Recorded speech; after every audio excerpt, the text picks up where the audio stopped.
নমস্কার বন্ধুরা, মিনুর রান্নাঘরে আপনাদের স্বাগত। চলে এলাম নতুন একটা রেসিপি নিয়ে। আজকের আমি রান্না করব জ্যান্ত রুই মাছ দিয়ে আর শসা আলু ডাঁটা দিয়ে একটা পাতলা ঝোল। তার জন্য আমি একটা গোটা শসা নিয়ে নিয়েছি, একটু বয়স্ক শসা, আর এছাড়া নিয়েছি দুটো আলু আর কিছুটা ডাঁটা, সজনে ডাঁটা। আর এছাড়া নিয়ে নিয়েছি কিছুটা জ্যান্ত রুই মাছের মাঝের থেকে 4 পিস। এই মাছটা একেবারে জ্যান্ত ছিল, জলের মধ্যে খাবি খাচ্ছিল। সেই মাছটাকে কেটে ধুয়ে একেবারে পরিষ্কার করে নিয়ে চলে এসেছি। এবার চলুন, প্রথমেই আমি মাছটায় নুন দিয়ে দিচ্ছি আর দিয়ে দিচ্ছি পরিমাণ মতো হলুদ। মাছগুলোকে নুন হলুদ ভালো করে মেখে নিই।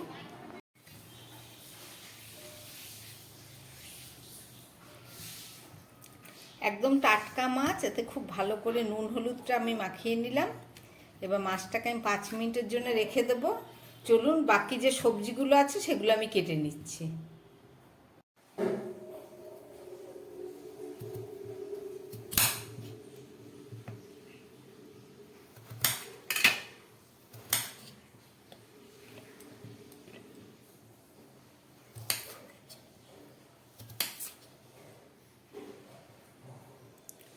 এবার আমি শসাটাকে কেটে নেব।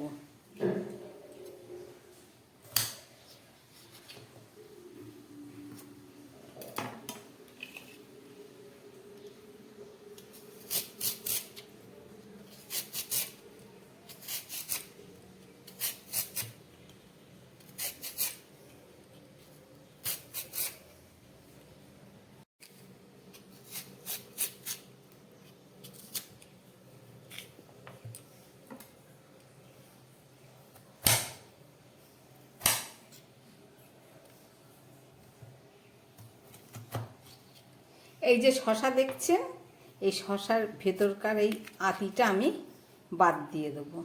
শুধু শসার এই সাইডের এই জিনিসটাকে আমি শুধু নেব।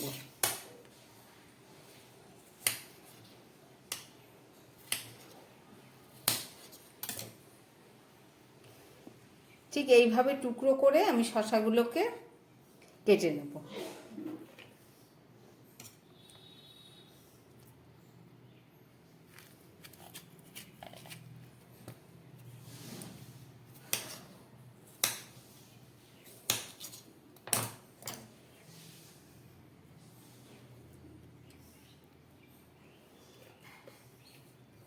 দেখতে অনেকটা মনে হচ্ছে পেঁপে কেটেছি।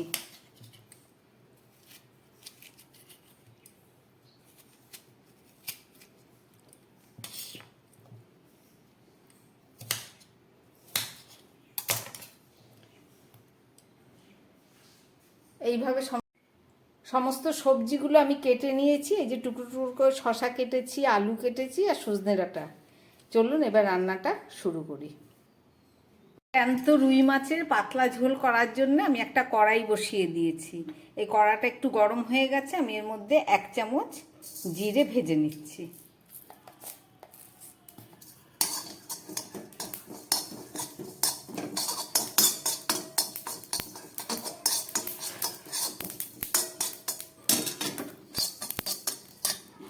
জিরে ভাজাটা হয়ে গেছে, এবার নামিয়ে এই কড়ার মধ্যে আমি সর্ষের তেল দিয়ে দিচ্ছি।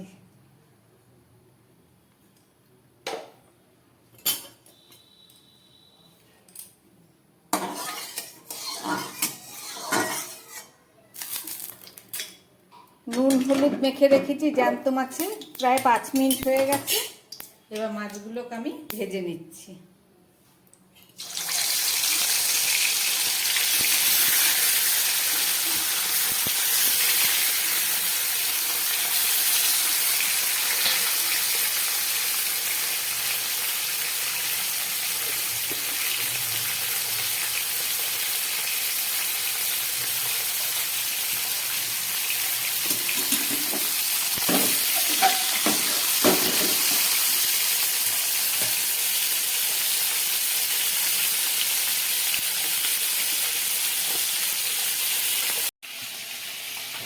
ভেজে রাখা জিরেটা আমি শুকনো গুঁড়ো করে নিচ্ছি।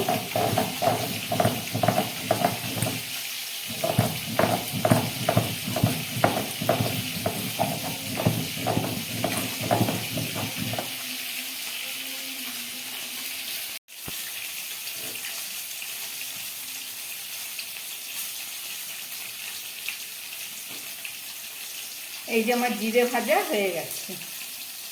এদিকে আমার মাছ ভাজাটা বসিয়ে দিয়েছি, প্রায় 1 পিঠ হয়ে গেছে। এবার উল্টে দেবো।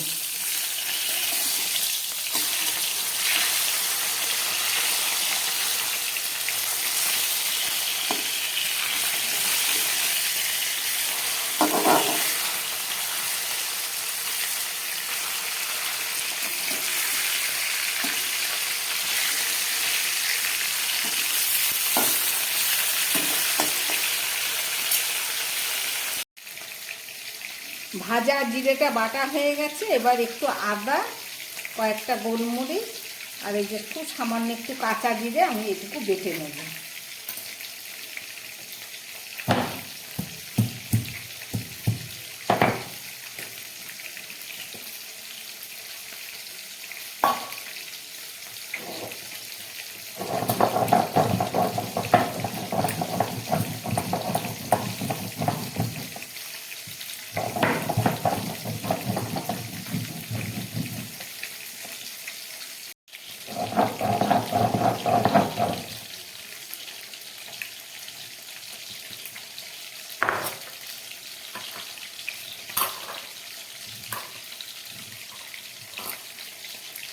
আদা, সামান্য কাঁচা জিরে আর গোলমরিচ কয়েকটা বেটে নিয়েছি।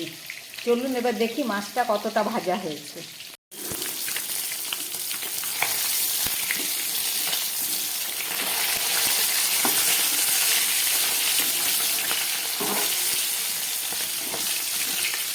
মাছগুলো আমার ভাজা হয়ে গেছে, এবার তুলে ফেলছি।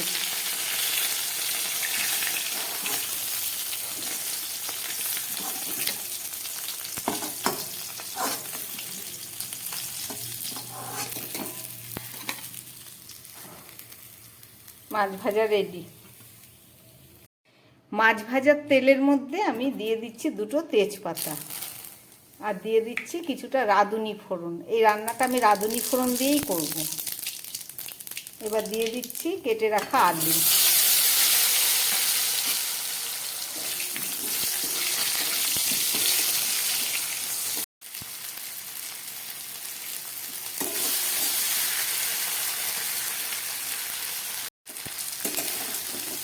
জিরে, আদা আর গোলমরিচ দিয়ে অনেকটাই কষানো হয়ে গেল। এবার আমি দিয়ে দিচ্ছি কেটে রাখা শসা। নুন, হলুদ, জিরে, আদা বাটা দিয়ে ভালো করে আমি এবার এটাকে কষিয়ে নেব। এবার দিয়ে দিচ্ছি সামান্য লঙ্কার গুঁড়ো, 1/2 চামচ মতো লঙ্কার গুঁড়ো দিলাম। সামান্য গোলমরিচ দিয়েছিলাম। খুব সুন্দর গন্ধ বেরিয়েছে। রাঁধুনি ফোড়ন দিয়ে রান্না করছি। শসা, আলু ডাটা দিয়ে জ্যান্ত মাছের ঝোল।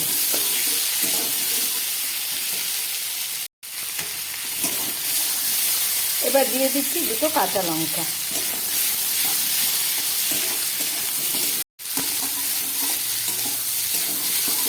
খুব ভালো করে আমার সবজিগুলো কষানো হয়ে গেছে। এবার আমি জল দিয়ে দিচ্ছি।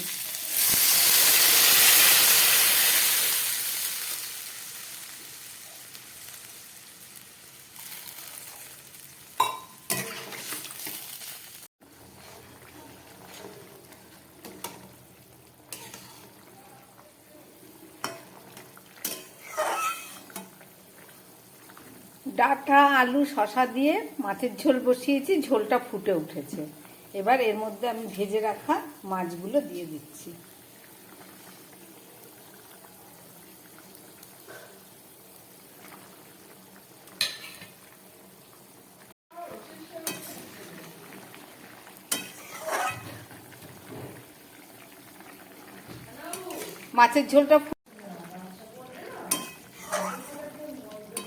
মাছের ঝোলটা ফুটে উঠেছে।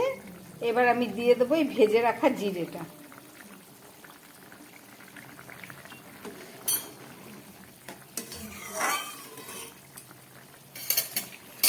এবার আমি গ্যাসটাকে একদম কম করে দিলাম, দিয়ে একটা ঢাকা দিয়ে দিচ্ছি। 3-4 মিনিটের মতো রান্না করব। তারপরে ফেরত এসে আবার আপনাদের দেখাচ্ছি। ঢাকা দেবার 2-3 মিনিট পরে ফেরত আসলাম। ঢাকাটা খুলে এবার আপনাদের দেখাচ্ছি।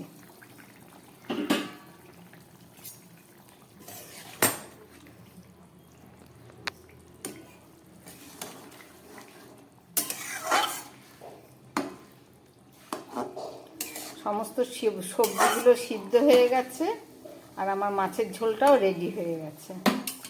চলুন এবার গ্যাসটাকে অফ করে আমি ঢাকাটাকে দিয়ে দিচ্ছি। আবার 2 মিনিট পরে ফেরত এসে আপনাদের দেখাচ্ছি। রান্না হয়ে যাবার 2 মিনিট পরে ফেরত আসলাম। এবার ঢাকাটা খুলে আপনাদের দেখাচ্ছি। রান্না করলাম জ্যান্ত মাছ, শসা, ডাঁটা এবং আলু দিয়ে পাতলা ঝোল। রেসিপিটা আপনারা দেখলেন, আশা করি আপনাদের ভালো লেগেছে। এই অতিরিক্ত গরমে এই শসার তরকারি ভীষণ পেট ঠান্ডা রাখে এবং খেতেও খুব সুস্বাদু। আমার বানানো এই রেসিপি যদি ভালো লাগে তাহলে আমার চ্যানেলটাকে লাইক করবেন এবং সাবস্ক্রাইব করবেন, যাতে আমি আগামী দিন নতুন আবার কোনো ভিডিও নিয়ে আসতে পারি। নমস্কার, সবাই সুস্থ থাকবেন, ভালো থাকবেন।